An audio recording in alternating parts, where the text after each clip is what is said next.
हमने तो कभी नहीं देखा था बहन बेटियों को ऐसे सरेआम बकवाद करते हुए, जैसा अब आग लागी वैसे ही नाचा करती। वो भी कोठों के अंदर गुप्त स्थानों पर ना धमका दिया करते उनको, कोई ऐसी वैसी लड़की होती तो आम आदमी खुड़का दिया करता था।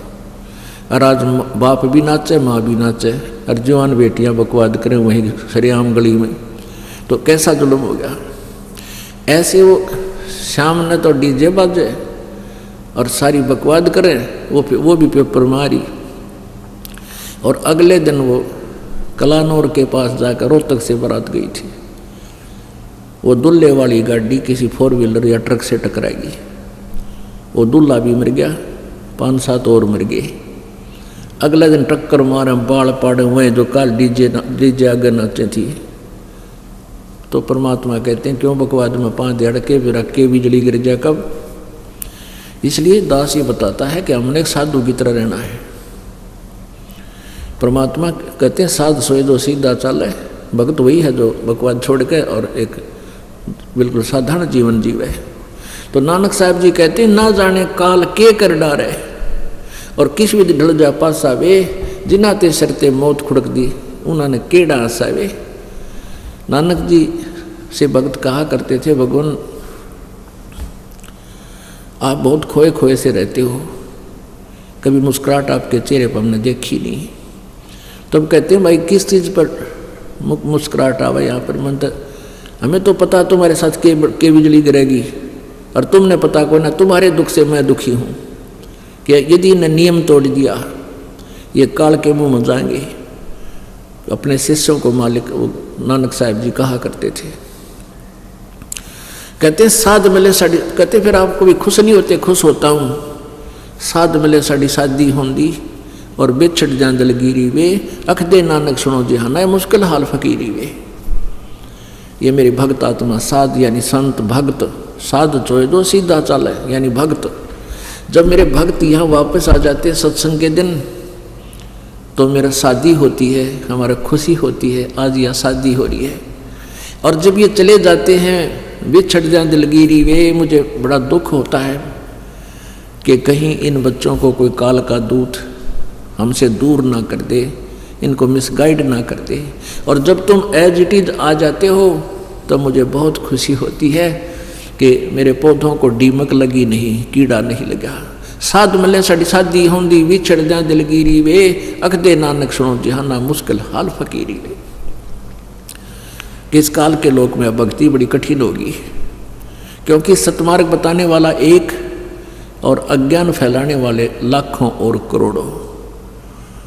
तो इस प्रकार कहते हैं मुश्किल हाल फकीरी वे कि भक्ति का कराना और करना बड़ी मुश्किल हो गया है। इन नकली संतों और ऋषियों के द्वारा भ्रमित कर दिया समाज। तो इस प्रकार हमने अपने इन क्रियाओं को भी सेट करना है। कई कहते हैं आपके गुरुजी तो नरे नियम बता दे हैं, इतने नियम ब्या करें।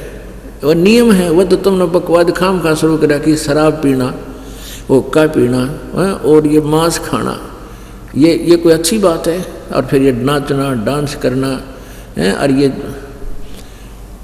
और तरह की 100 बीमारियां ला ली अपने साथ में, कितना सीधे कितना पीड़िए।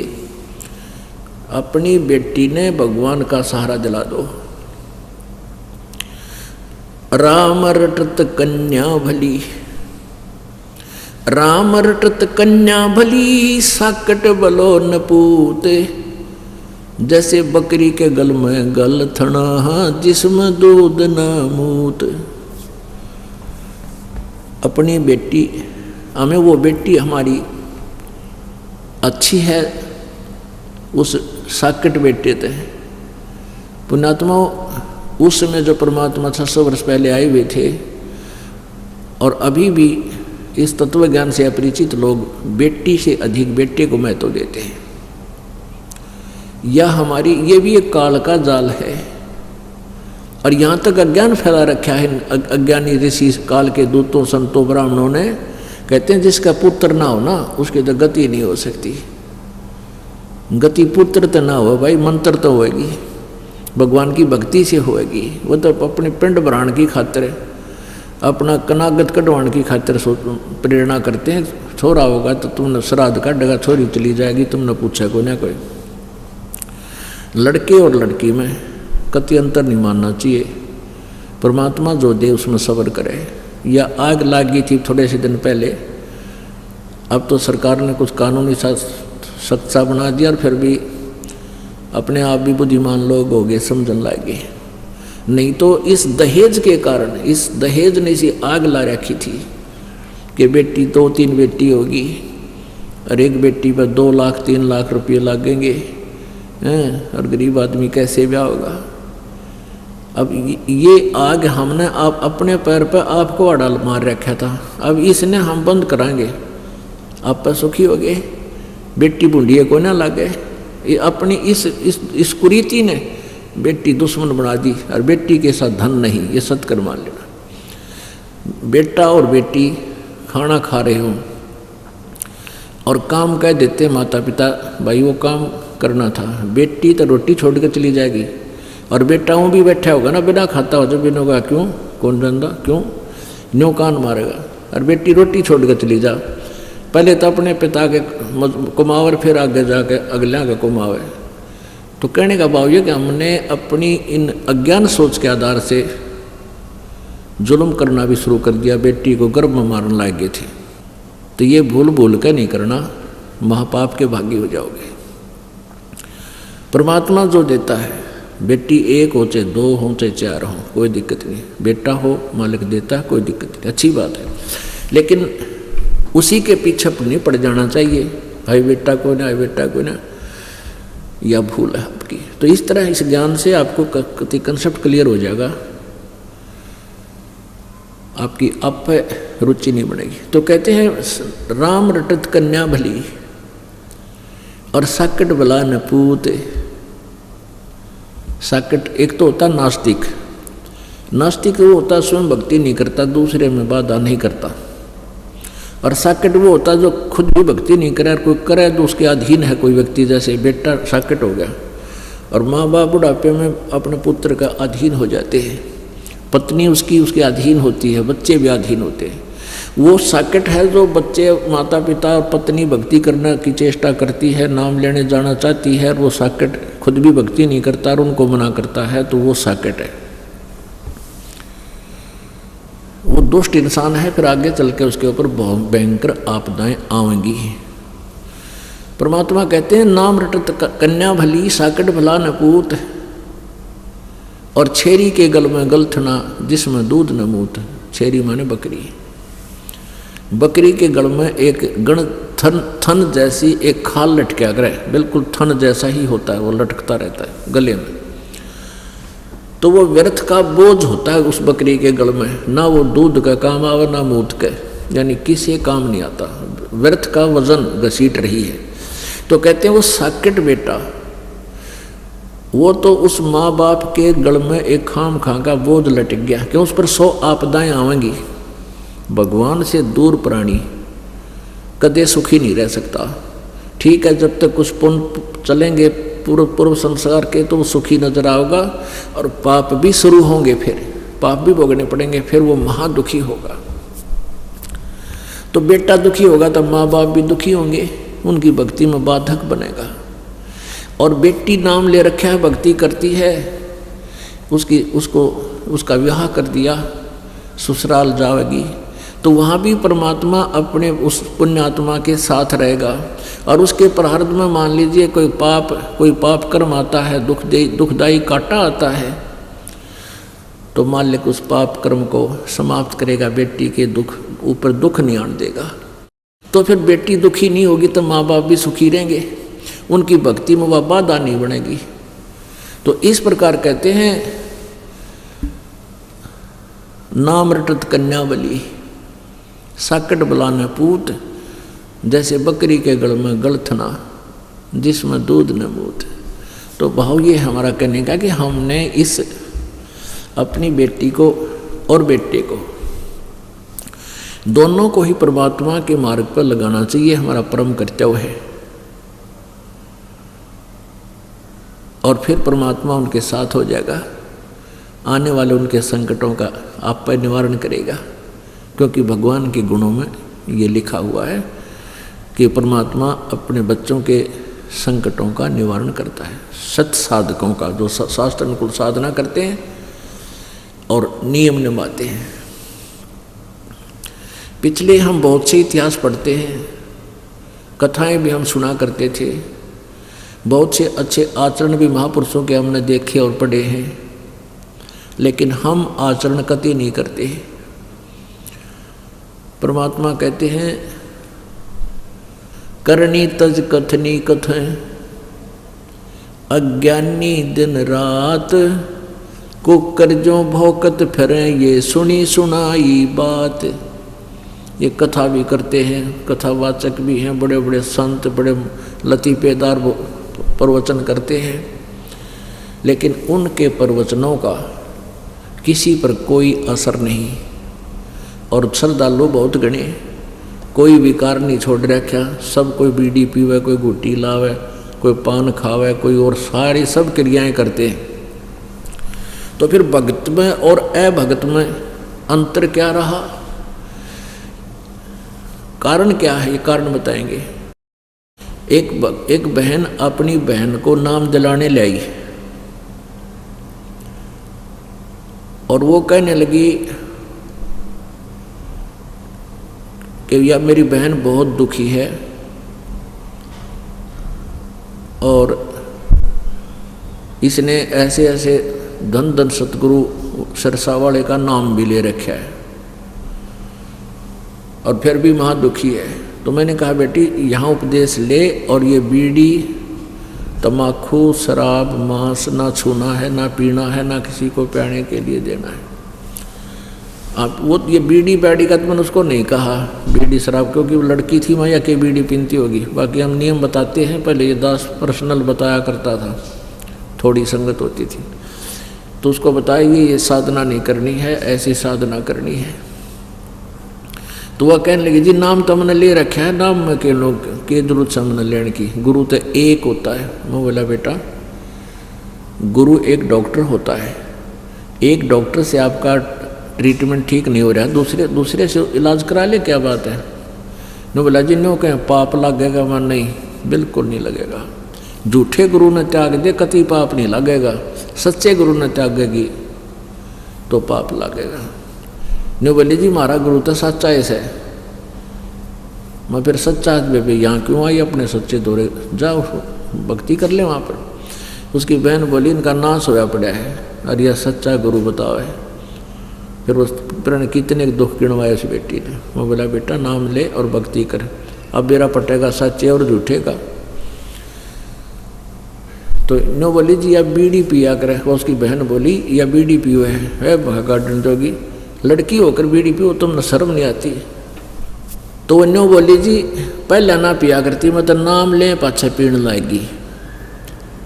माँ ठीक, नाम ले पाछे छोड़ा करें, बुराई न शुरू कराया करें। वह कहने लगी जी हमारे में सत्संग में जाया करती, गांव में सत्संग करती हैं औरतें, और फिर बीच में जब रेस्ट करें ना वह बीड़ी पिया करें सारी, और प्लेट में डाल के बीड़ी और माचिस, अरे खुली सीख ऐसी बढ़िया सजा के सबको देती है एज ए प्रसाद। और मैंने नहीं होकर पी ले प्रसाद से, वो प्रसाद पीने जाएगी। मैं बोला छोड़नी पड़ेंगी। कहने का भाव छोड़ते भाव ये है, वो छोड़ना पड़ेगा तो भगवान चाहिए है, सुख लेना तो सब बुराई त्यागनी ही पड़ेगी। मान गई वह, चलो कोई बात नहीं। तो कारण क्या है कि उन संतों के पास वो भक्ति नहीं है मार्ग जिससे जीव को सुख मिले। जो पुण्यात्मा हैं, जो भगवान की चाह जिनमें है, और वो संत की तलाश में चली गई, नाम ले लिया उन संतों के पास, उनको कुदरती सुख हो रहे हैं जब तक उनके पुण्य चल रहे हैं। तो वो भोली आत्मा कहते हैं हमारे गुरु जी के कारण हमें ये लाभ हो गए। इसे लाभ तो हमारे भी हुआ करते, हम हनुमान जी ने, श्याम जी ने पूजा करते, श्री कृष्ण जी ने कोई गुरु भी ना बना रखा था।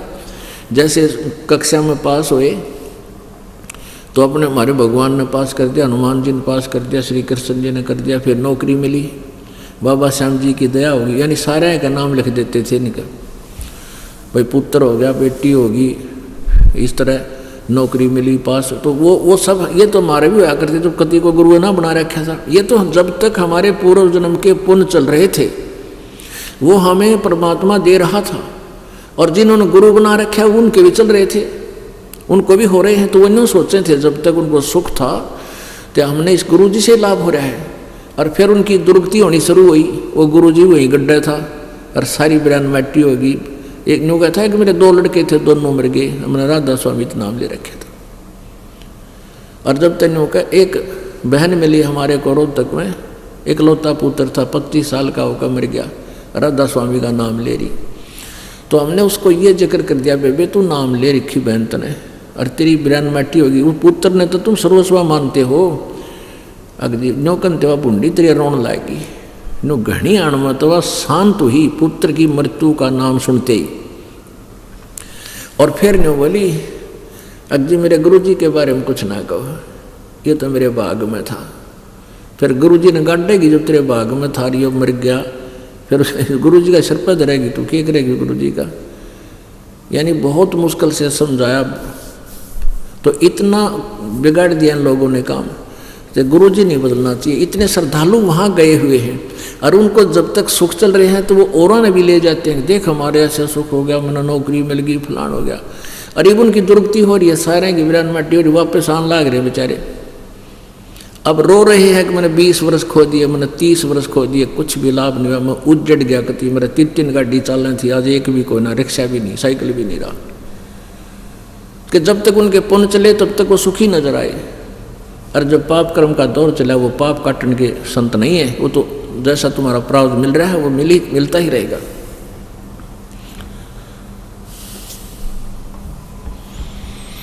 तो इन संतों के वचन में शक्ति नहीं, परमात्मा का सहारा नहीं, इसलिए उनसे कोई भी विकार छूट नहीं रहा। एक संत का प्रवचन सुना मैंने, जम्मू वाले का, कबीर पंथी है वो। उससे किसी ने कहा कि महाराज तुमने यहाँ तो बीड़ी पीते हैं आपके चेले सारे। ने बोला बीड़ी पीना मना कर दूंगा तो यहाँ कोई नहीं आएगा। अरे वाह, फिर तो शराब का ठेका और खुलवा दिया आश्रम में, और गणे आ जाया करेंगे। तो ये तो दुनिया ने बुकाए बैठे हैं, वो मधु परमहंस, ये वो साहिब बंदगी वाले की ये वचन वो रिकॉर्ड कर रखे हमने उसके टीवी पे। तो इसे संतनों का यहाँ बीड़ी पीना मना तो कर दूं पर यहाँ कोई नहीं आओगा। अच्छा ही न फिर तो यहाँ पर और भी कोई खुलवा दे ठेका। तो इस तरह के संत दुनिया में मूर्ख बनाए बैठे हैं। श्रद्धालु बेचारे वो तो अननोन है, अनभिज है, किसी भी मार्ग से। डॉक्टर के सामने मरीज के बोले, चाहे कति नकली डॉक्टर हो और बोरो डॉक्टर का हो, अब मरीज के कहो तो बैठ जाएगा जाके, जी मेरे यह तकलीफ है, वो चाहे किसी टैबलेट देवे, उन्हें खाने तो मतलब है आराम हो ना हुआ उसके, तो नहीं होगा तो दूसरे दौरे चला जाएगा। तो ऐसे आप जी को डॉक्टर बदलन में कोई हानि नहीं, लाभ होगा। गुरु बदलने में कोई पाप नहीं है, तुरंत बदल देना चाहिए। झूठे गुरु को तुरंत बदल देना चाहिए। अब परमात्मा, हमने जो बुराई को इसको समाप्त करना है, परमात्मा यही कहते हैं जब तुम्हारा आचरण ठीक होगा, तुम्हारा स्वभाव ठीक होगा, व्यवहार ठीक होगा, तभी तो तुम भक्ति गणी कर पाओगे। और छोटी छोटी बातों के ऊपर भाई के साथ भाई मुकदमा कर दे, बहन भाई का मुकदमा चल रहा है, इस माया के अंधे हो के लोग पता नहीं के जुल्म हो रहा है, तो फिर भक्ति कहाँ होगी? सारा दिन टेंशन बनी रहेगी। तो हमने बहुत सुधार की आवश्यकता है। जैसे राजा जनक ने सीता जी का ब्याह कर दिया और संस्कार था, अच्छी जगह भी राजा के लड़के का ब्याह कर दिया है। और फिर सीता अब जैसे ही ब्याह करवाते हैं ना आप जी, फिर एक ब्याह शुद्धवान जावे ब्राह्मण दो रहे पंडित जी के पास, ब्याह सदवावेंगे, यानी कौन सा ब्याह किस लगन में किस नक्षत्र में ठीक रहेगा। तो ये ब्राह्मण लोग यानी ये बताने वाले ज्योतिषी जाछी ये नो कहेंगे फलानी तारीख को शुभ है, उसको शुभ है, इस महीने में ब्याह नहीं करना चाहिए, इसी लटोटर बताओगे। और उन सभी आज तक जितने भी भक्त व्यक्ति हैं सभी ने इन ब्राह्मणा लगन कढ़वा के ब्याह करे, और फिर भी बेटी विधवा होगी, फिर भी उनकी दुर्गति हो रही। तो परमात्मा कहते हैं कर्म रेख टारे नहीं टरे। तुम जो साधना करते हो, तुम्हारे जो कर्म के लेख हैं वो नहीं टल सकते, वो टलेंगे पूर्ण परमात्मा की सत साधना से, कबीर जी की साधना से आपके माड़े लेख भी टलेंगे। उसके बारे में क्या बताते हैं, जब सीता जी का ब्याह करा, वशिष्ठ मुनि जी राजा दशरथ के गुरु थे, और श्री राम और रामचंद्र लक्ष्मण जी के भी गुरु थे, ब्राह्मण थे। उन्होंने 3 दिन तक ब्याह लेट कर दिया। जब राम ने धनुष भी तोड़ दिया, 3 दिन तक ब्याह लेट कर दिया। किस लिए कर दिया कि अभी शुभ घड़ी नहीं है, तीसरे चौथे दिन जाकर शुभ लगन सही नक्षत्र हो जाएंगे और फिर लड़की सदा सुखी रहेगी, इनकी जोड़ी सदा बनी रहेगी, सुखी रहेगी। और फिर सीता जी का ब्याह होया, ब्याह होते वनवास होया, वनवास में अपहरण होया, वहाँ खड़ा हो गया, कहा कितने का आदमी मेरे, जब वापस लाया सीता जी को, आते फिर घर तक काट दी। बता क्या सुख होया उसने, उस ब्राह्मण यानी आज के ब्राह्मण उस वशिष्ठ मुनि जैसे नहीं हो सकते। तो परमात्मा कबीर जी कहते हैं वशिष्ठ मुनि से तत्वेत त्रिकाली योगी, जिसने तुम तीनों कालों के जानने वाले मानते थे, वशिष्ठ मुनि से तत्वेता योगी और शोध के लगन धरे, और सीता हरण मरण दशरथ का वो बन बन राम फिर के सारा दिया उस लगन के शोधन ने।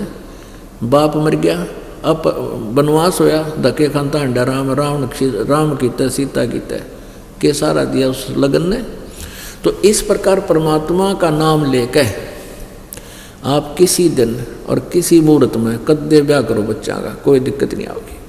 तो समर्थ का तो न्यू बेरा पट्टे, दिशा सूल दो दिश का खोया है। पहले क्या कहा करते, ये जाते थे ना व्यापारी लोग, तो वो ब्राह्मण कह देते कहाँ जा रहे हो, कि इस दिशा में जाना, हमने दिशा बताओ ब्राह्मण जी, ये दिशा ठीक है कि नहीं, ना इस दिशा में ना जाइए, इधर दिशा सूल है। अरे उसने जाना उससे व्यापार करने, बता दूसरी साइड में क्या गड्ढा है, वो जाना तो वहीं था, 1 हफ्ता वहाँ बैठे रहते, होना होता वो हो ही जाता। तो परमात्मा कहते हम ऐसा नाम देंगे, थारे 10 दिशा का दिशा सूल समाप्त हो जाएगा, चाहे लेफ्ट जाइए, चाहे राइट, ऊपर जाइए, चाहे नीचे, कहीं यानी आकाश में, विमान में जाना, चाहे किसी तरह जाना।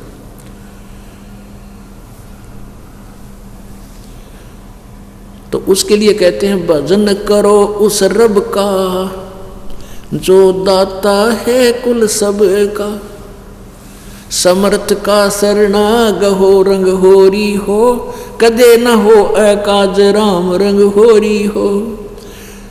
गरीबदास साहब जी जो परमात्मा की महिमा से परिचित हुए, फिर उनके पास जैसे होली वाले दिन भगतवीर और गांव के भी जैसे आपस में आओ महाराज होली खेल लेंगे, इन्होंने बोला अब हम ना खेला करते या होली, हम तो वो आज तुम होली खेल रहे और एक का बालक मर जा, सारी होली फेल, गांव में तोवा ना चढ़े तुम्हारे। तो हम कहते हैं समर्थ का शरणा गहो रंग होरी हो, यानी उस समर्थ की शरण में आ जाओ, पूर्ण परमात्मा कंप्लीट गॉड की शरण में, कबीर जी की में, फिर थारा सदा सदा खुशी रहेगी, सदा त्योहार रहेगा। समर्थ का शरणा गहो रंग होरी हो, भाई कदे न हो अकाज राम रंग होरी हो। फिर कभी भी तुम्हारा अकाज नहीं होगा, तारा बुरा नहीं होगा, वो राम नाम की होरी थारा सदा बनी रहेगी। तुम कहते हैं ऐसी होरी खेलो तुम।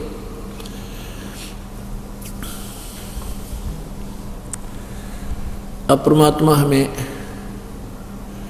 आकर के बताया करते थे, यही ज्ञान देते थे कि तुम गलत जगह फंस रहे हो। पहले तो अपने ये तुमने खाम खा के जो अपने मार्ग में बाधा बना रखी है, ये दहेज और ये पीढ़ी सीधेर भात, ये बरात के पूरे लापड़ डाले जाया करते, इसकी कति आवश्यकता को ना। पहले अलग चीज़ थी, जैसे पहले दूसरी शादी करने के लिए दूर देश जाना पड़ता था और रास्ते में पहले लड़कियां कम होती थी और इसे निकम्मे होते थे कुछ लोग, विवाहिता लड़की को भी छीन ले जाते थे अपना वंश चलाने के लिए।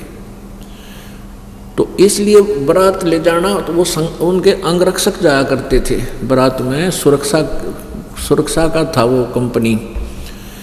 तो जैसे गाड़ियां में जाना होता था, बैलगाड़ियों में, रास्ते में, जंगलों में निकला करते, तो वो उनके साथ वो एक सुरक्षा गार्ड थे। इवन की जरूरत रही ना, अपना 2-4 जावर ब्याह ठीक ठाक अपना सिंपल वे से कर ले, परमात्मा की वाणी बोले, भगवान बच्चों का संयोग जोड़े और सिंपल सा ब्याह करे, बकवादों की जरूरत नहीं। तो पुण्यात्मा, इस तरह हमने पहले तो समाज सुधार यानी अपना सुधार करना है, तो आप पर समाज सुधार हो जाएगा। खेत संवारना अति आवश्यक है, बीज बोने पहले।